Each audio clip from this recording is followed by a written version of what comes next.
I am Penelope, author of epic fantasy and paranormal romance, and welcome to my imaginary friends, a look behind the scenes of an author mapping the worlds in my head and making them a reality. Hello friends, today is Sunday, February 16th, 2020, and this is episode 55 of My Imaginary Friends. I'm Leslie. So we have a full house in here. There might be some dog and or cat noise. But this week's best thing is my first date-iversary. So instead of celebrating Valentine's Day on the 14th, my husband and I generally celebrate on the 11th because February 11th is the anniversary of our first date. And so this year, I believe it's 14 years since our very first date. And you'll notice our first date was 3 days before Valentine's Day. So our second date was actually Valentine's Day. And there is videographic evidence of our second date. So I was big into video blogging.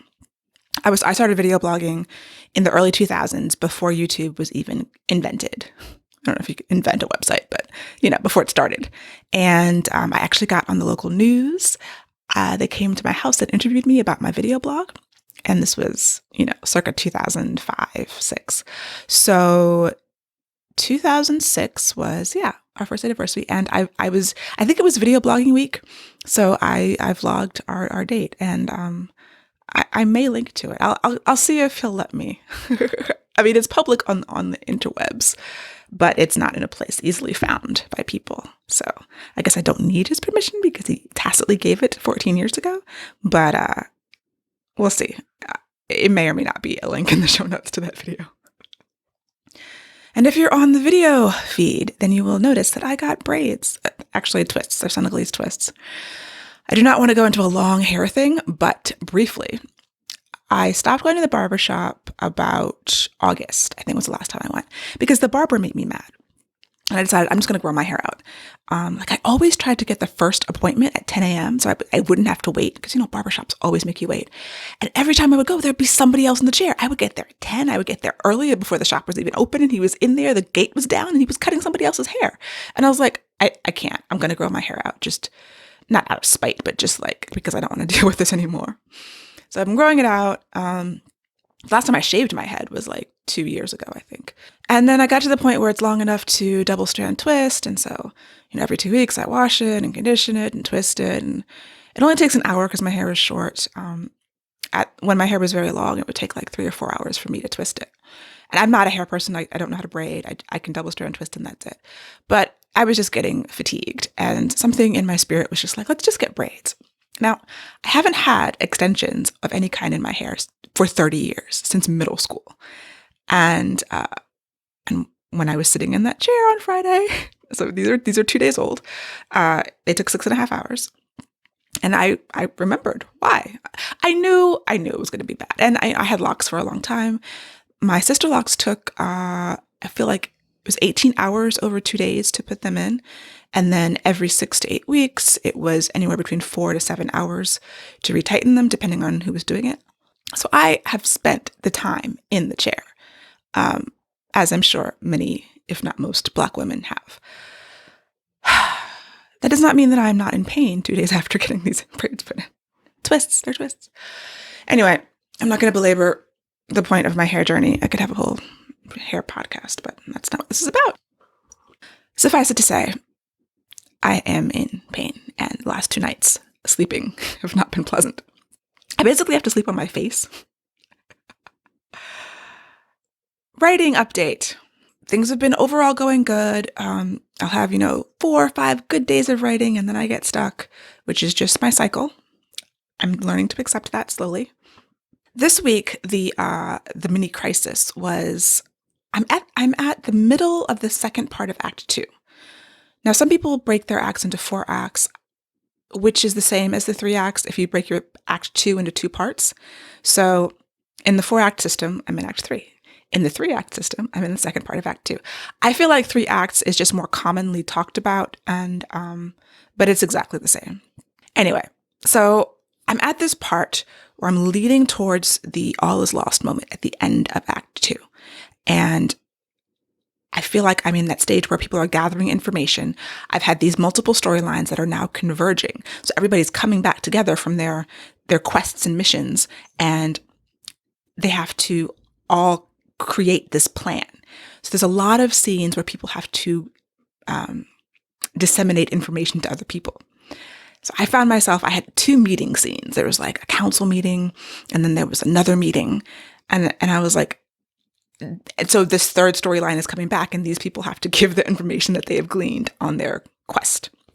And I was like, I can't have another big meeting, but I wanted everybody to know this information. And so I've just been thinking of other ways to do that, because I think the first 2 meetings work. We have a smaller one and there's enough tension. And then I wanted the second one because I want everybody to get this information at the same time. So it's impossible for it to stay a secret. That was important. Now, this third meeting, I think it can be more intimate and smaller, and just, I don't have to have all of those people there. And that's sort of what I've been thinking about as I try not to repeat myself. It's interesting that I'm also at the point where I'm trying to balance the action and the emotion in the story.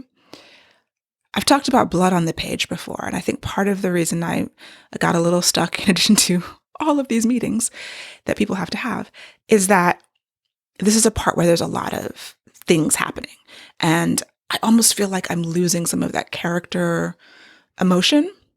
I'm losing the blood on the page. And, but it's an action-packed part of the story. And so another challenge is balancing the emotion and the action and the actions that they're taking, that I need them to take to move us into the All Is Lost and into Act 3 and wrap this thing up. So those are some of the struggles. So what I did this time when I got stuck, because each time I get stuck, it's a different reason and I needed a slightly different solution, but take a step back.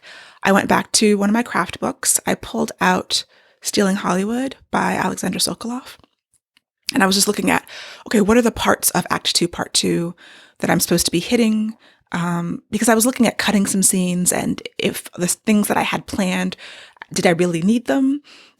When I was hitting some friction about writing some of the scenes, and usually that means that something's wrong with them. So I just went through the checklist of the types of things you usually see in this part of the story and making sure I'm hitting that, reviewing my storylines, re-outlining the section.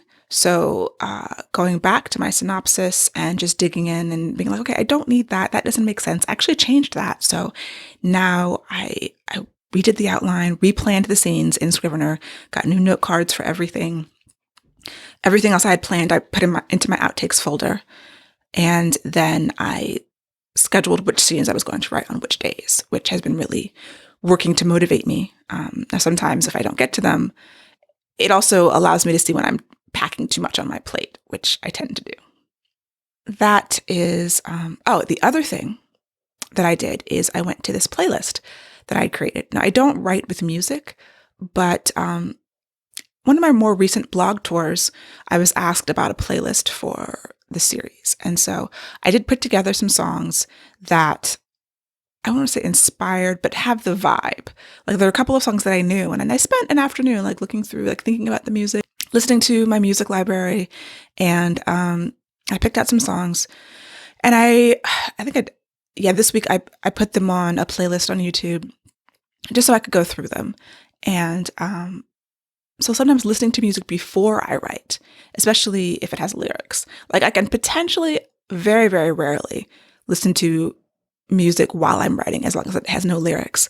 But in this instance, so I had gone through that playlist, and then, the next day I was still having some trouble. So I actually just listened to a few songs before I started my writing session to get me in the vibe of the character and the emotions. And that's helpful too. So I feel like I'm back on track. I had some ideas and I was scribbling them down in the kitchen, and it means I'm going to have to go back and change the setting of a couple of the previous scenes back in Act 1 to make this new idea work. But I feel pretty good about that. I'm, a little bit behind on the schedule, but it's just, the end is it's going to be fiddly and it's going to be difficult, and we'll see how that works out. I do have confidence that I'll figure it out. One of the other things is I'm working towards something that I outlined and I sketched out and I fast drafted, but it was still, and it is still, a little bit hidden. And so I'm still peeling back the layers on what is this thing? It's like some kind of MacGuffin that she needs to do a thing. I don't know the mechanics and the exact details of the thing that needs to be done. I know the result of the thing, but it still hasn't revealed itself to me. And so part of being stuck is not knowing exactly where I'm going. Like I know the direction, I don't know the exact road. And for a writer like me, that can be a problem. Other writing, as I work towards so this is all for Requiem of Silence, book 4 of Earthsinger Chronicles, getting ready to publish book 2.5, which is Hush of Storm and Sorrow, in March. And I had some revisions, just minor revisions from my 2 beta readers. And so I did those. I still am working on the epigraphs, and that's been actually a lot of fun. I booked the proofreader, so this thing will be out of my hands next Friday.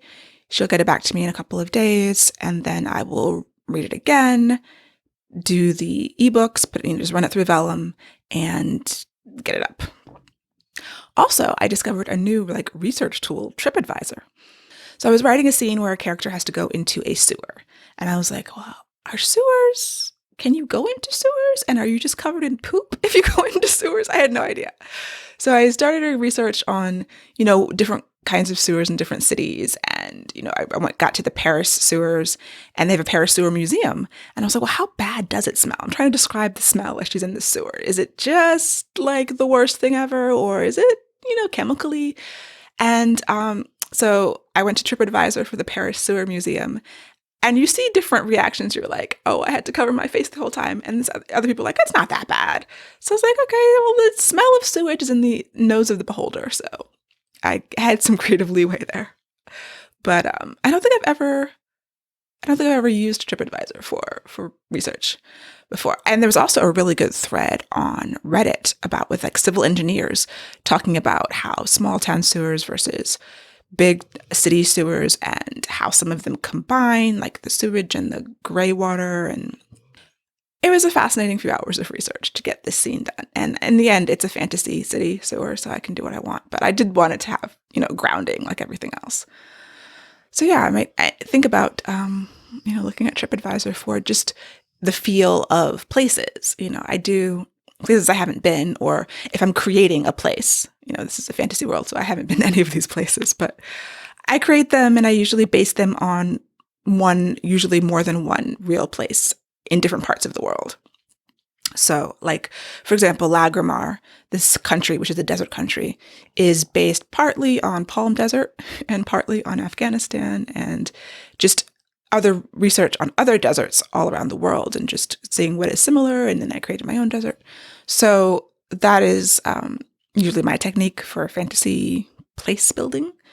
But something like TripAdvisor, where you can have people's real experiences of the smells and the things that, are these good sensory details that you can put into the work and make it really come alive. So that was fun. Oscars last weekend, my pick for the best live action short did not win. Neither of them did. The one that did win was the American one, The Neighbor's Window, I think it was called, which was a fine short film. It was fine. It was my number 3, but it's fine. I'm happy for them. It was well done. I think I did actually shed a tear or two. I cry easily. I like everything. I was sobbing through this novella the other day, and it wasn't even sad. It was just all the emotions. So, but yeah. Parasite, on the other hand. On one hand, I am glad it won because it was interesting. I mean, I think I've talked about my feelings about Parasite on a previous podcast. I did not. That movie was just not for me. I wasn't really feeling it. I appreciated it. And then I saw somewhere where some article was saying that the win should usher in an age of more films that were more nonsensical. And they did not use the word nonsensical. That's my word. But films that don't adhere to normal narratives and the idea of having a consistent tone in a movie and things like that. Just be more out of the box. I mean, I'm all for out of the box, but I just wasn't feeling that movie. So I don't know. I guess there will always be room for nonsensical movies with movies that are doing different things, but I think there's always going to be also room for movies that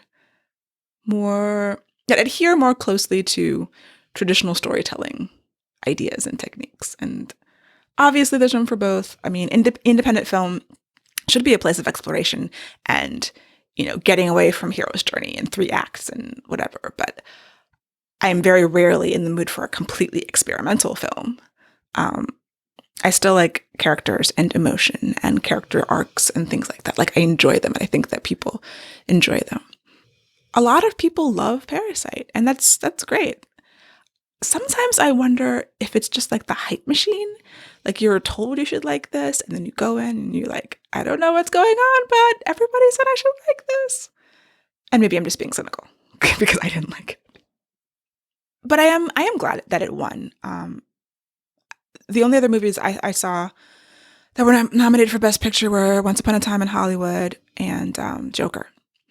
I don't know that either of those should have won. As much as I enjoyed Joker and thought it was a great film. Oh my goodness. So I was at the braiding salon, and they had this TV with movies playing, and the new Aladdin was on, and then Gemini Man, I think, played. I was there for 6.5 hours. There were 3 movies playing. So the third movie that came on was Joker. And nobody's really watching it, paying attention to there were 3 stations. And so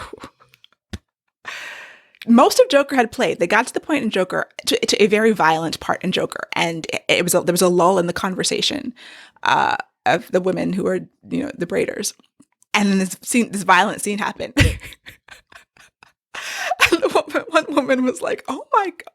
I think she goes, oh Lord Jesus. And I start laughing. I probably shouldn't. I mean, it was legitimately funny, her reaction, because it was shocking. I probably should not have been laughing. I will grant you that. And so the women were African, and I don't know what country they were from, but they were speaking French. It's the woman who was doing my hair. She just goes, malade, which means, from my 5 years of French, I believe it means sick. Like, that dude is sick. He just did that on screen. He has problems. And then one of the other one was like, oh my goodness, I'm going to have nightmares about this. I have a very sensitive spirit. Where's the remote? Where's the remote? And I was like, and she was like to us in the chairs, oh, you're not watching this. And I was like, no, I've already seen it. She's like, you've seen this movie? And I was like, yes, it is very violent, but I didn't even try to make it excuses because they were obviously traumatized by the notion of this film. And then they asked me what it was about. And I was like, oh, goodness. So I just give them the overview, and they changed to WWE wrestling, which they are big fans of. At first I was like, did she just change the channel to the next channel that was available? And then she starts talking about the match that's going on. And it was 2 women. It was Bayley versus Carmella. Now, I haven't watched wrestling since it was still called WWF. But I did enjoy wrestling back in the day. And she was just big into it. And the lady whose hair she was doing was just like, this is insane. I think she would have rather watched Joker than wrestling. And finally, there was more RWA drama this week. I ended up taking Twitter off my phone because of all the drama. Of course, then I logged in on the web browser to check it. But not having it on my phone makes me feel better. Yeah, it was a lot. Briefly, if you aren't aware, a bunch of people started resigning. A bunch of members started resigning, sort of as a response to an interview that one of the staff members made on Smart Bitches podcast, where she said, not many people have resigned. And she was like, only 20 people have resigned. And I think people were like, oh, well then I'll show you. I'm going to resign. Lots and lots of people. There was a spreadsheet going around, and I saw like over 200 names, which out of the, 8,000 that are left is still kind of not a lot, but they were significant, like high profile people. And then the entire board resigned and said that there's going to be new elections, which I think is the best outcome. I mean, I feel like, and the majority of that board was illegitimate and needed to go. We'll see who steps up to potentially be on the board. There's a whole thing about no author of color should be asked to do any more emotional labor. They should not be asked to serve on the board, which I understand on the one hand. And on the other hand, having an all-white board of an organization that is still diverse doesn't make any sense either. Not that I have any intentions of being on anybody's board. I'm not the type of person who needs to be on that type of situation. I'm still, at heart, an anarchist. So, yes, no. But overall, my position on RWA has not changed. I didn't see anything different in the past week or two that was vastly different from the past month in terms of something that pushed me to resign. I have the same position I had at the beginning. I made a commitment to my local chapter, which I'm going to see through. My membership is paid until August, so that means I should be able to vote not only in this election, but in the next one. And I'm just going to see what happens. Like, I'm basically in the same position I always have been, as things move and shift and change all around me. And I didn't feel like I had been pushed so far that I needed to resign, because nothing for me has really changed. Like, the impact on my life, other than, reading all this foolishness on Twitter all the time, has been fairly minimal. So that is my take on it, and that's where I am. I do want to address something that Courtney Milan said that I disagree with. And as much as I respect Courtney, I mean, you can respect people and completely disagree with them on things. In her interview, she said that that RWA was a white supremacist organization, and that if people stayed to try to fix it, at a certain point, they had to admit that they were supporting a white supremacist organization. And I disagree. I do not think that RWA is a white supremacist organization. I think that the presence of racists in an organization does not make it white supremacist. The mistakes and missteps and egregious errors that they've made, and even if they're not errors, if things that they did on purpose, does not make the organization white supremacist. I feel the same way about that as I do about paying taxes to the United States of America. Does my tax dollars mean I'm supporting a white supremacist country? I feel like there's much more of a case for saying yes than my dues supporting a white supremacist organization, because America was founded as a racist nation. Its wealth and its supremacy are on the backs of people of color, and directly because of racist laws and a racist constitution. So yes, every time I write my check in April for taxes, that is far more in support of white supremacy, in my opinion, than my check to RWA. And that's all for me for this week. I feel like I'm ending on a downer. I should end on something happy. Something happy is that I'll be in Austin next weekend for my agency retreat, and I'm super excited about that. And also, I'll be rooming with my friend Angelina, whose book you should absolutely read, Lush Money by Angelina M. Lopez. I just finished it last night. It is fantastic. It will take you through all the highs and lows. It is about a billionaire. The original title of the book was The Billionaire's Prince. So it's a female billionaire, and it's a prince from this tiny principality in Spain, and who's also a wine maker. He grows grapes and does all the sciencey wine stuff. And his nation is impoverished because of mismanagement by his father, the king. And so she proposes this marriage of convenience, and it is quite lovely, and you should definitely read it. And that is a good place to end this week. So I will talk to you next week, and I hope that you have a wonderful week. You can get the show notes in your inbox by subscribing to the Footnotes newsletter at myimaginaryfriendshow.com. Subscribe to the podcast wherever you get your podcasts. And if you want to pause and read the spines of the books on the shelves behind me, watch the video on YouTube. If you like the show, please leave a rating and a review. My Imaginary Friends is part of the Frolic Podcast Network. Check out more shows on writing, romance, and more at frolic.media/podcasts.